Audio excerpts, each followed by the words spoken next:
मुझे खुद को भी खुशी हो रही है कि मैंने 12वीं पास कर ली। मुझे खुद को बहुत ज़्यादा खुशी हो रही है कि मेरी इतनी 40 साल की उम्र में मैंने 12वीं पास कर ली। दोस्तों आज हम मिलेंगे एक ऐसी महिला से जिसने कि 40 वर्ष की उम्र में 12वीं पास की है और ये महिला अजमेर के बबाईचा ग्राम पंचायत की है। उससे मिलके हम जानेंगे कि कैसे उसने 12वीं के एग्ज़ाम दिए, कैसे वो प्रेरित हुई और कैसे उसे लगा कि वो उसे आगे भी पढ़ना चाहिए। तो आपने क्यों सोचा कि आप 12th क्लास के वापस एग्ज़ाम दो? मैंने ये सोचकर वापस परीक्षा दी 12वीं क्लास की कि भाई नहीं, सरकारी नौकरी नहीं लगेगी तो भी ज्ञान आएगा या कुछ लिखना सीखूंगी और पढ़ना भी सीखूंगी।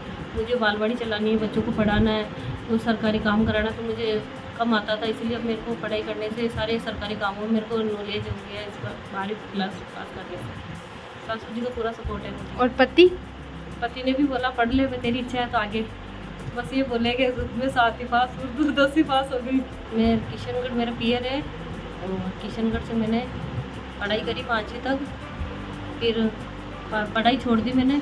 मेरे पापा की गरीबी स्थिति थी, पढ़ा नहीं सकते थे, इसलिए मैंने पढ़ाई छोड़ दी। और मेरे घर पे मेरे दादाजी ने, दूर थी स्कूल इसलिए पढ़ाई छुड़वा दी हमारी। फिर मेरी शादी कर दी 11 साल की मेरी 2 बहनों के साथ, मेरा बाल विवाह कर दिया।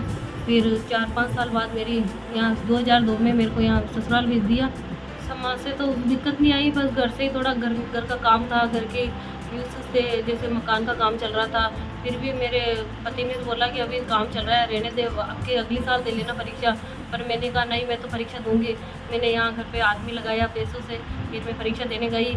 मेरी लड़की ने कॉलेज की दी, मैंने 12वीं की 10th की दी दोनों, और मैं पास भी हो गई। मुझे खुशी हुई, घर वालों को खुशी हुई, पति को खुशी हुई, सासू को खुशी हुई कि मेरी आज बहू ने 12वीं पास कर ली। अच्छा, और बच्चे क्या बात करते हैं? क्योंकि मतलब वो अपने फ्रेंड सर्किल में ऐसे बात करते होंगे ना आपकी मम्मी ने। लड़के ने तो मेरे ऊपर गर्व जताया और स्टेटस लगाया कि मम्मी आपको बहुत बहुत धन्यवाद और गर्व है मुझे मेरी माँ पर, जो मेरी माँ ने आज 12वीं क्लास पास करी।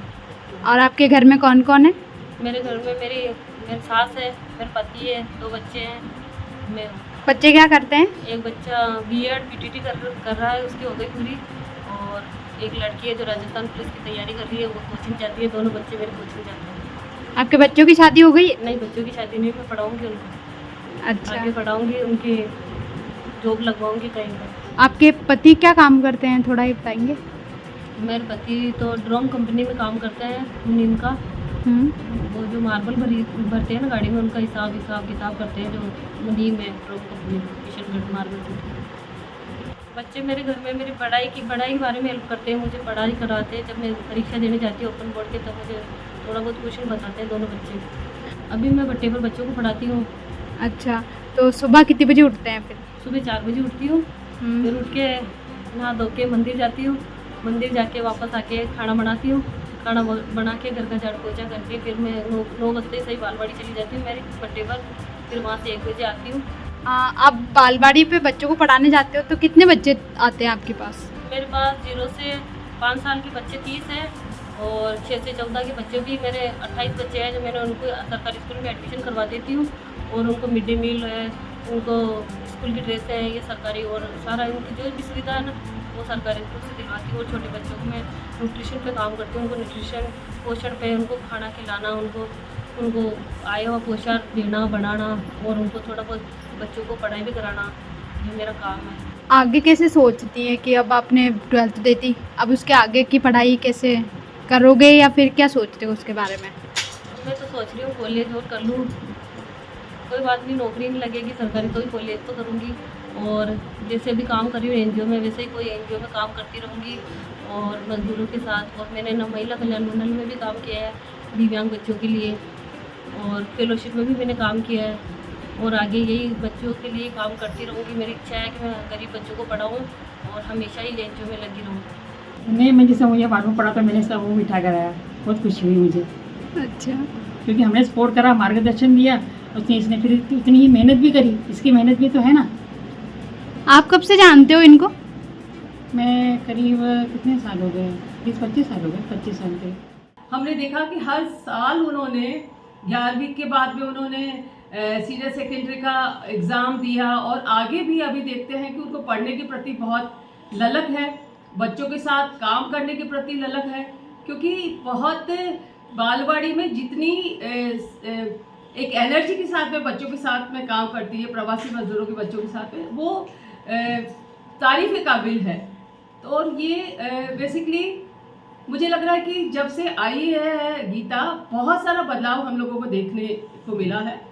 पहला जब ये आई थी तो बहुत अपने आप को इतना एक्सप्रेस नहीं कर पाती थी, अपनी बात को कह नहीं पाती थी, अपने लिए लड़ नहीं पाती थी, और वो अब हमें लग रहा है कि वो मजदूरों के हक के लिए हर बार लड़ती है, बच्चों के हक के लिए हर बार लड़ती है।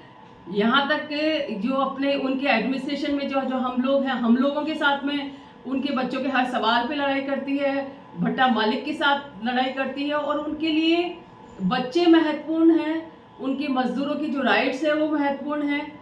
वहाँ उन्होंने हमें देखने को मिला कि पोषण में जो हम लोग काम कर रहे हैं, उस पोषण के काम में हम लोगों ने कहा एक विशेष हमारा नज़रिया था कि जब तक ईंट भट्टों के अंदर जो पैसा है महिलाओं के हाथ में नहीं आएगा, तब तक वो पोषण के ऊपर, बच्चों के ऊपर और परिवार के पोषण के ऊपर ध्यान नहीं दे पाएगी।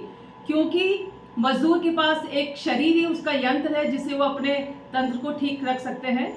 तो हम लोगों ने उनको कहा, तो हमें देखने को मिला कि गीता ने अपने भट्टे के ऊपर अधिकतर महिलाओं को पैसा अपने उनके हाथ में दिलाया, और उससे जो स्थितियां बदली है कि वो महिलाएं बच्चों के पोषण के ऊपर ज्यादा वो खर्च करने लगी है। खबर लहरिया, आपकी खबर आपकी भाषा।